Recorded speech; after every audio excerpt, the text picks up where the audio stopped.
Once upon a time, there was a little city dog named Max. Max was a small terrier mix who lived in a high-rise apartment in the heart of the city with his owner, a young woman named Sarah. Max loved living in the city, but sometimes he longed for the wide open spaces of the countryside. He dreamed of running through fields, chasing after rabbits, and exploring new places. But living in an apartment meant that Max's adventures were limited to walks around the block and trips to the nearby dog park. One day, Sarah decided to take Max on a weekend camping trip to a nearby state park. Max was overjoyed at the prospect of finally experiencing the great outdoors.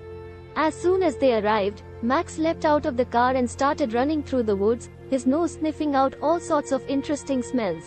Over the next 2 days, Max had the time of his life. He chased squirrels, went for long hikes, and even got to swim in a nearby river. He slept soundly at night, exhausted from all of the fresh air and exercise.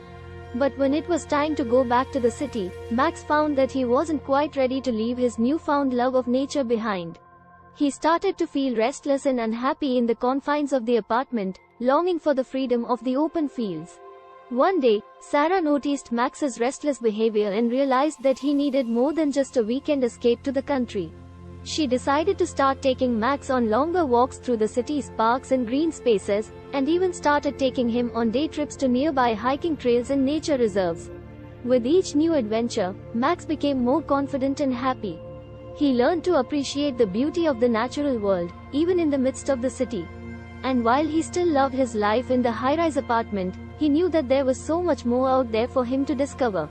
From that day on, Max became known as the city dog who loved the outdoors. He was an inspiration to all of the other city dogs who longed for a taste of nature and his adventures.